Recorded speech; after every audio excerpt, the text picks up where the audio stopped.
And so that is what I wanted to tell you on the results of our research work. Thank you. Now we finish our telecast. Allow me, on behalf of the audience, to thank you, Mr. Parker, and you, Miss Smith, for a most interesting talk on your research work and about the conference. Thank you very much. Thank you. Thank you. This is the end of our program. Goodbye, everybody.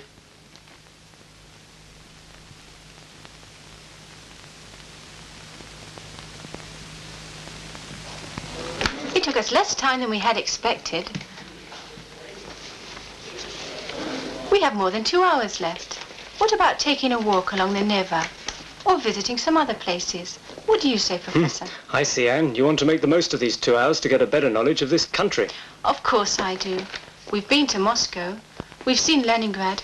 But I wish we had learnt more about the country in general. Oh, yes. I wish we had.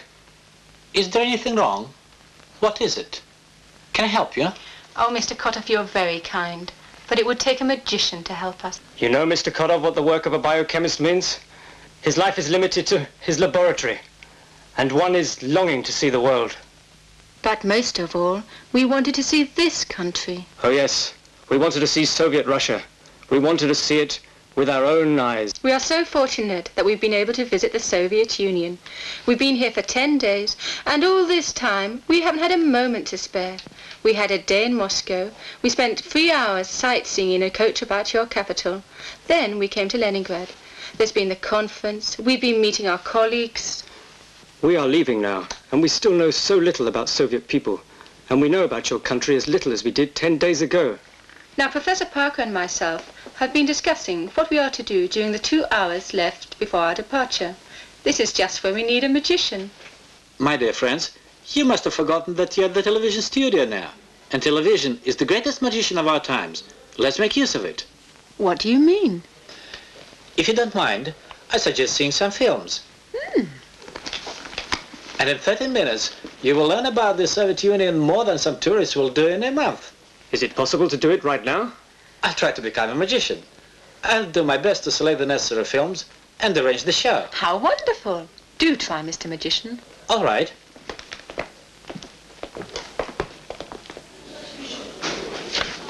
Oh, this is the Admiralty. I recognized it at once. As far as I know, the spire of the tower and the ship on it have become the emblem of this city. Oh, the monument to Peter the Great. He is the founder of the city.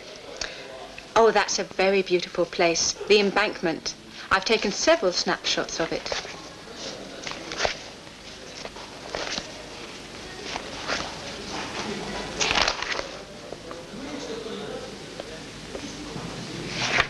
Oh, I know that. That's a monument to Lenin.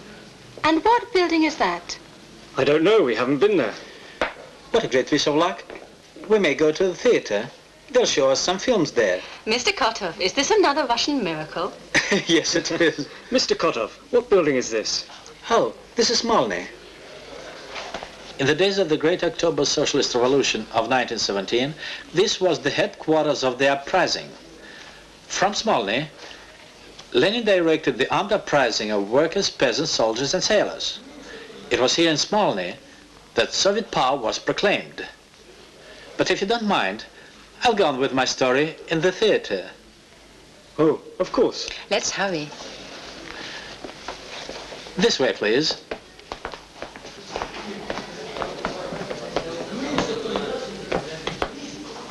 Well, we know a little about the Soviet Union. The Soviet Union was formed in place of Tsarist Russia after the October Revolution in 1917. I'm afraid, Mr. Parker, that's not quite so. It's true that the Great October Socialist Revolution took place in 1917, but the Union of the Soviet Socialist Republics was formed on Lenin's initiative 5 years later, in December 1922. Oh, I see. Would you mind speaking about it in detail? But let me show you the film. You'll see some unique scenes. Moscow, the 30th of December 1922. The First Congress of Soviets of the Ussr-Sssr. These are delegates to the First All-Union Congress of Soviets. the representatives of workers and peasants of various nationalities. The first Congress of Soviets approved the declaration of the formation of the Union of Soviet Socialist Republics and the Treaty on the voluntary union of the first four republics, the Russian Soviet Federative Socialist Republic, the Ukrainian and Belarusian republics, and the Federation of the Transcaucasian republics. Thus was founded our multinational state, the Union of Soviet Socialist Republics. But had it been preceded by 5 long years of war, of hardships, of devastation.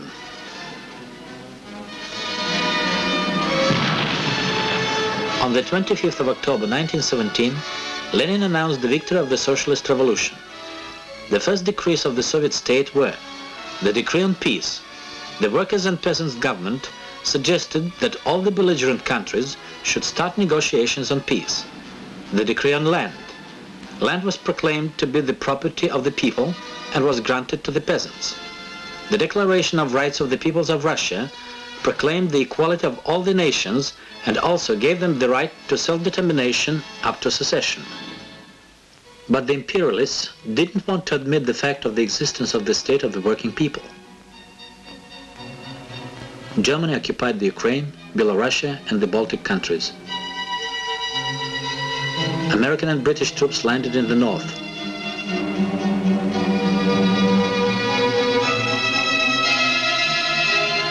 The French in the south.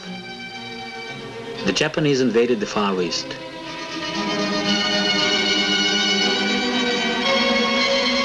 Everywhere the invaders restored the former regime, annihilated thousands of Soviet people.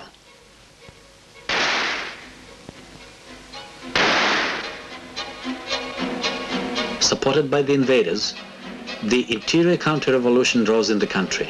Krasnov and Mamontov on the Don, Kornilov and Denikin in the North Caucasus, Kolchak in Siberia. They all were very well armed.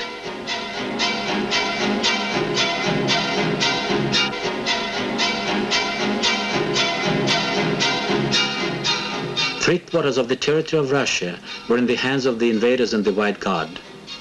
The Soviet Republic was encircled and cut off from its raw material and food resources.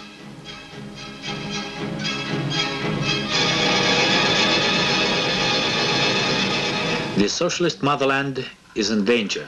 All the working people, old and young alike, rose to defend the achievements of the revolution. 50% of the communists and young Communist League members volunteered for the Red Army. Lenin's appeal, "Everything for the front," was made the main motto of the Republic. The country was transformed into a military camp.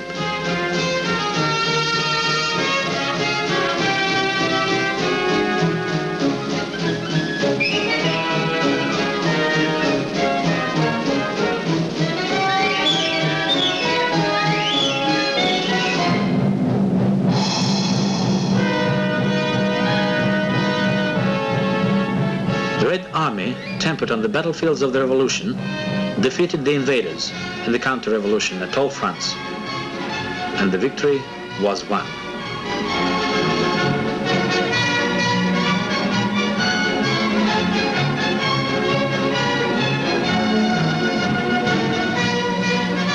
Not a single invader was left on the Soviet land. But there remained extreme devastation and poverty in the country. There were scores of thousands of orphans and homeless children. It was impossible to overcome the devastation, to create a modern economy, to overcome the ancient backwardness of the remotest parts of Tsarist Russia,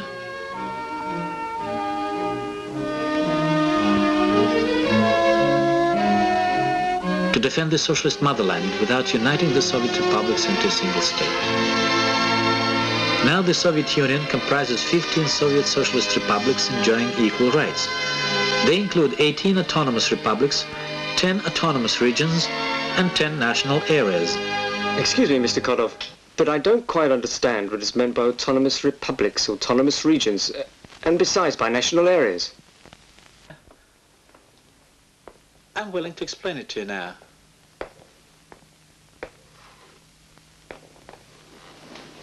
Our Constitution ensures equal rights to all nationalities, to all national minorities.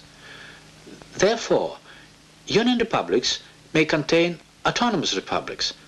The latter are also sovereign states with plenary authority on their territory, though the native population makes but a small percentage of the entire population of the Union Republic.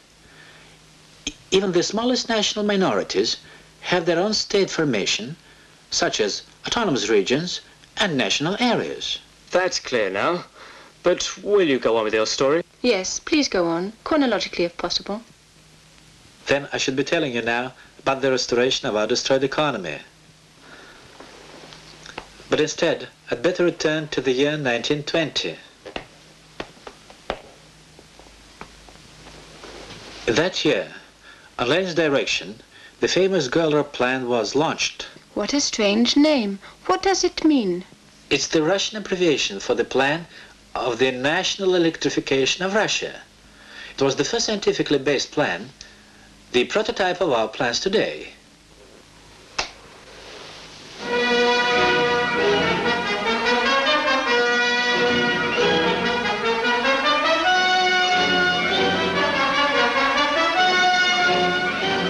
The genius of Lenin has also manifested itself in the fact that Lenin was the first to comprehend the full significance of power supply problems. Lenin said, socialism is Soviet power plus electrification of all the country. Such a plan, under the conditions of unprecedented devastation, seemed absolutely impossible. The writer Herbert Wells called Lenin the Kremlin dreamer, but this plan was realized ahead of time.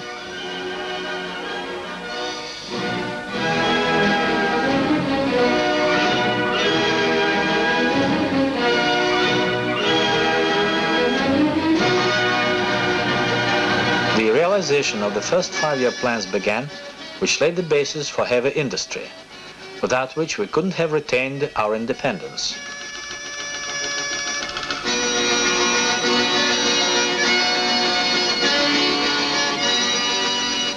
You see the construction of the first Soviet plant of black metallurgy, the Komsomol Magnitka. The Soviet youth worked with tremendous enthusiasm on this construction site in the Urals. It was one of the first feats of labor in the glorious history of the young Communist League.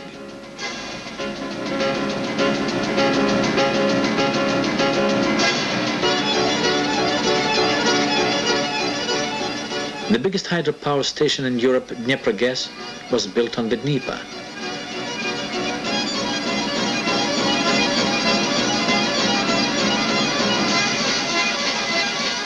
The first Soviet automobiles and tractors were produced.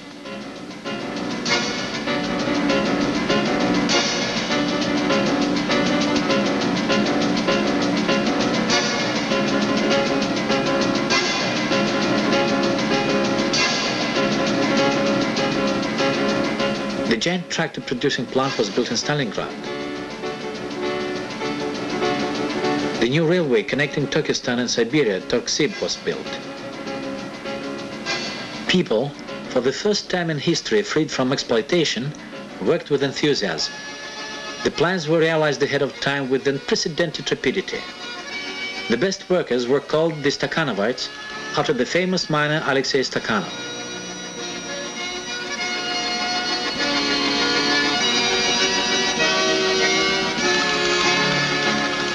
The industrialization facilitated the socialist reconstruction of the village. The peasantry were united into rural economic cooperatives called collective farms.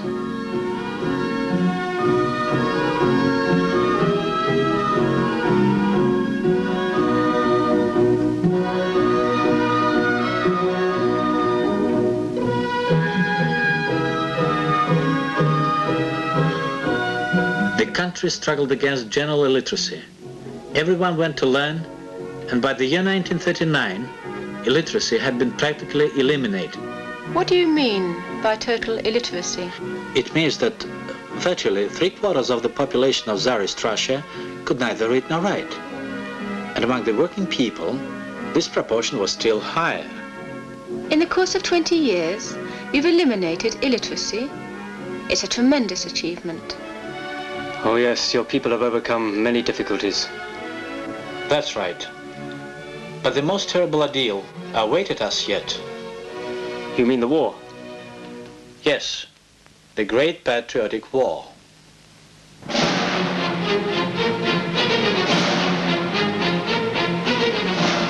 The armed hordes of fascists treacherously attacked our country. They had invaded almost the whole of Europe and were sure of a new victory.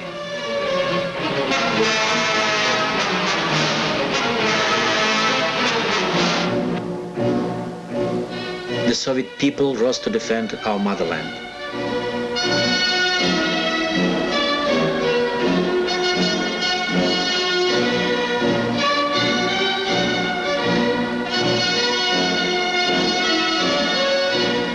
The warriors of the Soviet army didn't spare their lives in the struggle against the invaders.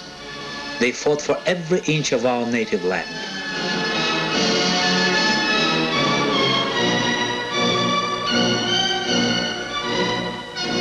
On the territories occupied by the enemy, the partisan movement was very strong. Death awaited the occupants everywhere. The victory was fought for not only at the fronts, but also at the plants, at the factories, and on the fields of the collective farms.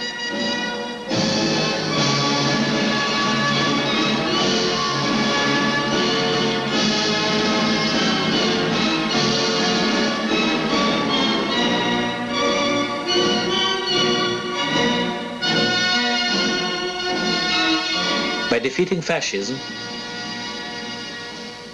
the Soviet army liberated almost the whole of Europe that had been occupied by the fascists.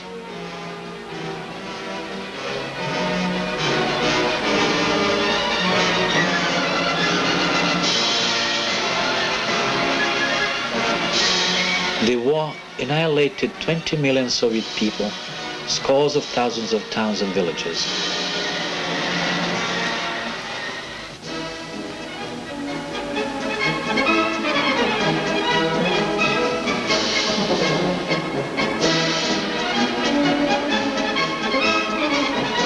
The victory was gained by all nationalities of the Soviet Union.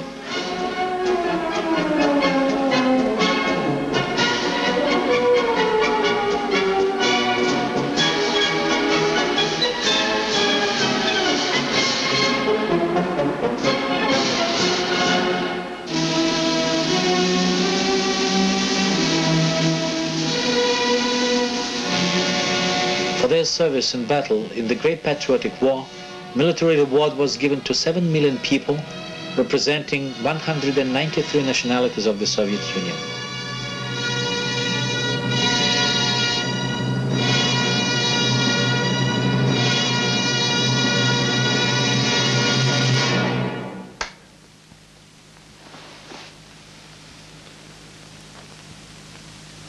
The Soviet Union has saved the whole world from fascism.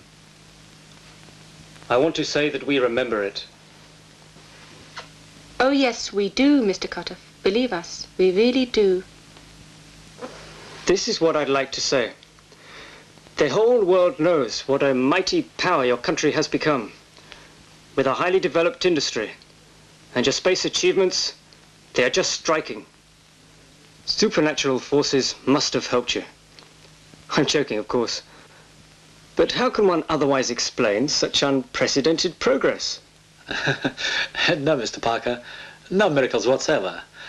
What helped us to solve the most complicated problems is the moral and political unity of our people headed by the Communist Party. It's also the advantages of the socialist system of economy and selfless labor of the Soviet people. Our progress is the result of the joint effort of all fraternal republics. Watch these pictures, please. Powerful lorries that run in Kazakhstan and in Siberia are made by workers of Belarusia.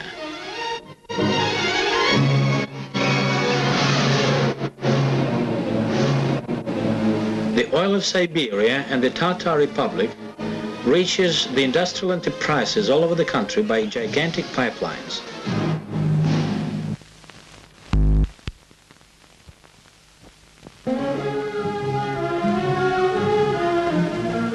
often from the republics of Middle Asia, provides the textile industry of the Baltic countries and of Russia with raw materials, while the finished products are also distributed all over the country. TV sets and radio sets from Latvia are an integral part of the present-day mode of life in Kazakhstan and Kyrgyzia.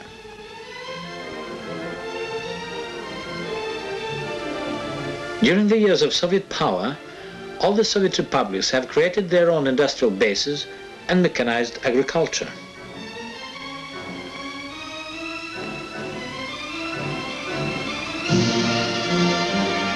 And now, we'll see an old Uzbek custom. Oh, that's very interesting. Some festival? A ritual dance? No, there'll be no ritual dances here, but it's a fine custom. The Uzbek for this custom is Hoshar. If anyone wants a house, then Hoshar is announced, and the folks of the village are building the house all together, just like one family. Our fraternal republics also make one family. The entire country gave help to Tashkent, ruined by the earthquake, and it has become much more beautiful.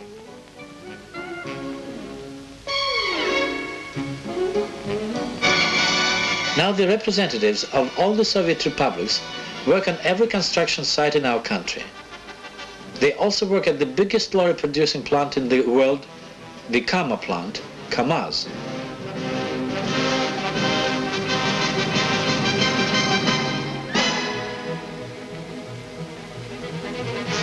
They also work on the Baikal-Amur main line,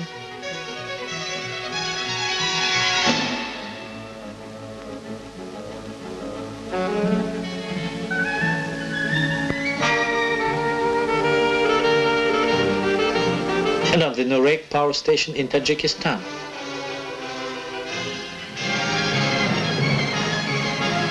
That is the all-union Hoshar of the fraternal Soviet republics. Mr. Kotov, Yes? may I ask you a question? Please do, Mr. Parker. Why do you keep saying Soviet? The Soviet Union? Soviet republics? Soviet people? What does this term mean? You know, Mr. Parker, we're often asked this question by our foreign guests, and the film that I'd like you to see now will help to answer this question. Then let's see it. We still have time. All right. The Constitution of the USSR. All power in the USSR is vested in the working people of town and country as represented by the Soviets of Working People's Deputies. There is no other organ of power but the Soviets. All the Soviets are links in the single chain of state authority. The USSR Supreme Soviet and the Supreme Soviets of all the Union and autonomous republics exercise the legislative power. They pass laws. Local government comprises aerial, regional Soviets, district, town, settlement and rural Soviets of Working People's Deputies. The Supreme Soviet consists of two chambers enjoying equal rights, the Soviet of the Union and the Soviet of Nationalities. That's strange. In our country, the second chamber, the House of Lords, is retained only in memory of medieval customs. But why does the Soviet state want the second chamber? The deputy of the Soviet of the Union represents all the citizens of his electoral district. To guarantee equal representation of all national republics and national regions without exception, the Soviet higher organ of power includes the Soviet of Nationalities, to which each of the republics elect the same number of deputies irrespective of its territory or population, 25 deputies each. 11 deputies are elected from each autonomous republic, 5 from each autonomous region, and 1 from each national area. A law is considered adopted if passed by both chambers of the Supreme Soviet. In the same way, the supreme governmental bodies are established. Laws are passed by the parliamentary sessions of the Supreme Soviet of the USSR. During the periods between parliamentary sessions, the Presidium of the USSR Supreme Soviet debates and decides all important state issues. 2.5 million people are deputies to the Soviets. Voting to all Soviets from top to bottom is carried out on the basis of universal, equal and direct suffrage and by secret ballot. Every time the elections demonstrate the unity of our people and their solidarity with the Communist Party.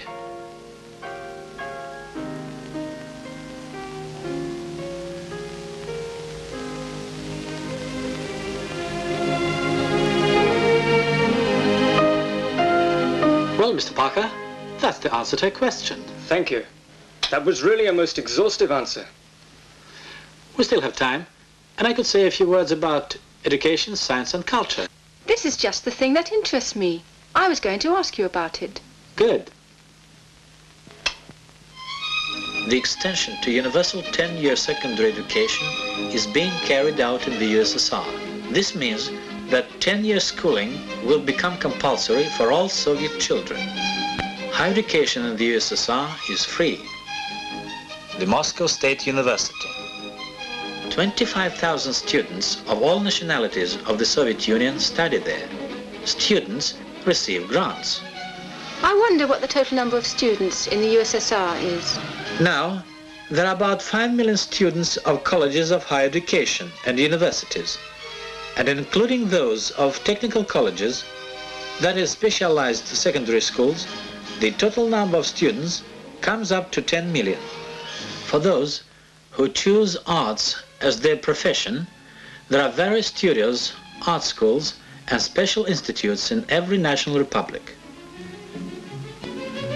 Carefully preserved national art enriches modern socialist culture.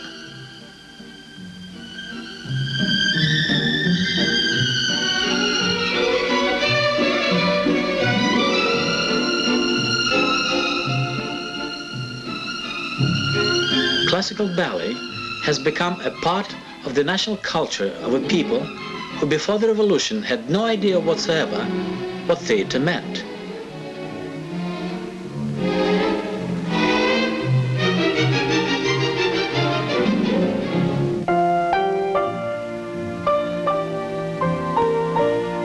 Soviet science unites the scholars of all republics. Apart from the Academy of Sciences of the USSR, there is a Republican Academy of Sciences in every republic. For the first time in history, the progress of science has become a matter of national importance. The celebration of the 250th anniversary of the Academy of Sciences has become a magnificent display of outstanding scientific achievements.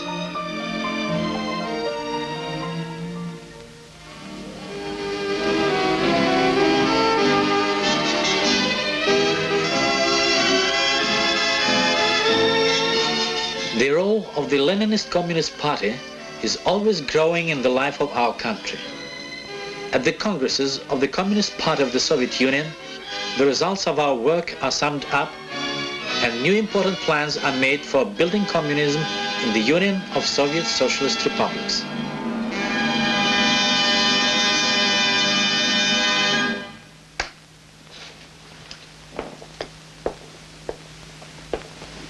Mr. Kotov, words fail us to express our gratitude for this most wonderful trip.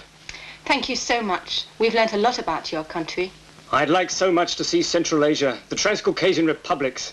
How about you, Anne? I'm all for it. Count me in. You're most welcome.